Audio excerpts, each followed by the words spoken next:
आर्यभट्ट पाठशाला पर आज के इस वीडियो में हम नंबर सिस्टम के एसएससी में पूछे गए इम्पोर्टेंट सवालों को हल करेंगे। पहला सवाल दिया गया है, प्रथम 15 प्राकृतिक संख्याओं का औसत क्या होगा कि उस औसत को जिसे 5 से विभाजित करने पर 41 शेष रहे। मतलब उस औसत को 5 से विभाजित करें तो शेषफल कितना रहे, 1 शेष रहे। यहाँ इस सवाल को हम ऑप्शनों से हल करेंगे।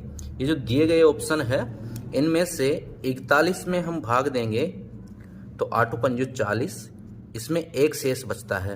बाकी किसी भी संख्या में 1 शेष नहीं बचेगा, तो हमारा जो औसत होगा वो क्या होगा, 41। तो इसे हम ऑप्शन में देख के ही आंसर के टिक लगा सकते हैं। ये है पहला सवाल। अगला सवाल है, 5 क्रमिक विषम धनात्मक पूर्णांक। क्रमिक है मतलब क्रम से है और विषम है धनात्मक पूर्णांक है का औसत 9 है। उनमें से सबसे छोटा क्या है, सबसे छोटी जो विषम धनात्मक पूर्णांक है वो क्या है। तो पहला धनात्मक पूर्णांक हमने जो विषम धनात्मक पूर्णांक x माना, उसके बाद में x प्लस 2 करेंगे तो अगला विषम संख्या आएगी x प्लस 4, x प्लस 6, 1 2 3 4 और x प्लस 8। ये है 5 क्रमिक धनात्मक विषम पूर्णांक। इनका जो औसत है बटे 5 बराबर कितना है, 9 औसत है। x को जोड़ेंगे 1 2 3 4 और 5, 5 संख्या है, ये 5x हो गए, प्लस 2 और 4 6 6 12 12 और 8 20।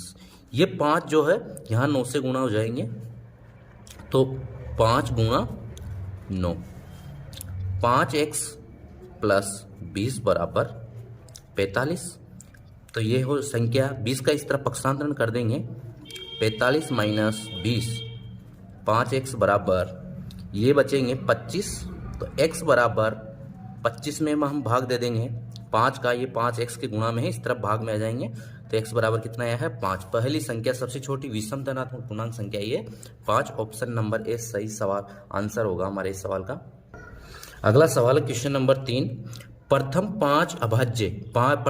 5 अभाज्य संख्याओं का औसत कितना है। तो प्रथम 5 अभाज्य संख्याएं हैं, 2 है, 3, 5, 7 और 11। ये प्रथम 5 अभाज्य संख्या है, इनका औसत निकालेंगे। इस पे 5 का भाग दे देंगे, राशियों का योग बटा राशियों की संख्या, 3 2 5 5 10, 10 और 11 21 और 7 28, 28 बटे 5 25 पॉइंट लगाएंगे, 3 बचे 6 पंजू 30, 5.6। ऑप्शन नंबर बी प्रथम 5 अभाज्य संख्याओं का औसत हो जाएगा। अगला सवाल है क्वेश्चन नंबर 3 क्रमागत विषम संख्याओं का गुणनफल 1287 है। 3 क्रमागत विषम संख्याएं हैं, उनका गुणनफल 1287 है। तीनों संख्याओं में से सबसे बड़ी संख्या कौन सी है। तो संख्या जो है विषम संख्या होगी, इन चारों संख्याओं में से होगी। तो 1287 का हम गुणनखंड कर देंगे तो गुणनफल के रूप में हम लिखेंगे उसे। यहाँ पर 2 से विभाजित नहीं है, 3 का भाग जाएगा, 4 तिया 12, 3 दूना 6 और 9 ती 27। फिर 3 से विभाजित हो रही है संख्या 3, 3 एकम 3, 4 तिया 12 और 3 तिया 9। अब ये 3 से विभाजित नहीं होगी क्योंकि इनके अंकों का योग 3 से विभाजित नहीं है। 4 3 7 और 1 8 है, तो 5 से तो होगी नहीं, 7 से भी नहीं होगी ये संख्या, 7 से भी विभाजित नहीं होगी। उसके बाद में 11 से 11 एकम 11 और 3 बचे 11 तिया 33 और फिर 13 से विभाजित होगी। तो इसके गुणनखंड जो आए हैं 3 की घात 2 गुणा 11 गुणा 13।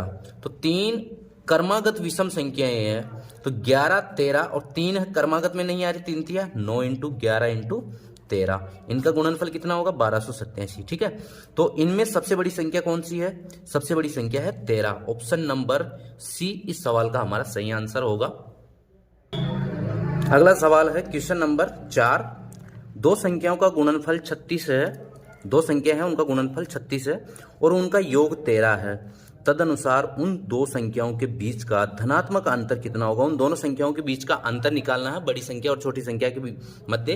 उन दोनों संख्याओं का गुणनफल कितना है, 36 है और उनका योग कितना है, 13 है। ठीक है, तो a प्लस बी तो कितना है, a प्लस बी है 13 और a इंटू बी कितना है, 36 है। ठीक है, अब दो संख्या कौन सी है जिनका गुणनफल 36 आए और उनका योग 13 आए? तो यहां पर 9 और 4 को गुणा करेंगे तो 36 आता है, और 9 और 4 को जोड़ेंगे तो योग कितना आएगा? 13 आएगा। ठीक है, तो इनका धनात्मक अंतर भी निकाल लेंगे। अब हम 9 माइनस 4 बराबर इनका धनात्मक अंतर आ जाएगा 5। उनको दोनों को जोड़ने पर कितना आ रहा है? 13 आ रहा है, और उन दोनों का गुणनफल कितना आ रहा है? 36 आ रहा है। तो इन दोनों का अंतर कितना आ जाएगा? 5। ऑप्शन नंबर सी हमारा इस सवाल का सही आंसर होगा।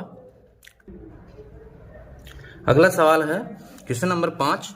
दो संख्याओं का योग 37 है और उनके वर्गों का अंतर 185 है। दो संख्याएं हैं, हम एक दोनों संख्याएं मान लेंगे x और y। इन दोनों का योग कितना है? 37 है। इन दोनों के वर्गों का अंतर x का स्क्वायर और y का स्क्वायर, दोनों का वर्ग हो गया। इनका अंतर कितना है? 185 है। दो संख्याओं का अंतर क्या होगा? तो इन दोनों संख्याओं का अंतर क्या होगा? अब X square minus Y square को हम x प्लस वाई और x माइनस वाई लिख सकते हैं, X square minus Y square को। ठीक है, तो इस संख्या की यहां पर लिखेंगे हम x प्लस वाई और x माइनस वाई बराबर कितना है? 185। x प्लस वाई बराबर कितना है? 37। उन दोनों का अंतर कितना है? योग कितना है? 37 है। तो x प्लस वाई कितना होगा? 37, और यहाँ x माइनस वाई बराबर 185। यहाँ x माइनस वाई के गुणा में है 37, तो इन दोनों संख्याओं का यहाँ ये x माइनस वाई अंतर हो गया 185 बटे 37। 37 एक अभाज्य संख्या है, तो इसे हम गुणा करेंगे। इकाई का अंक 5 है, तो 37 का भाग देंगे तो 37 गुणा 5 करेंगे, 7 पंजे 35 और 5 या 15 और 3 18, 185 5 बार विभाजित है 37 से, तो उन दोनों संख्याओं का अंतर हो जाएगा 5। ऑप्शन नंबर ए हमारा इस सवाल का सही आंसर हो जाएगा। ऐसे ही और वीडियो देखने के लिए सब्सक्राइब कीजिए आर्यभट्ट पाठशाला को। धन्यवाद।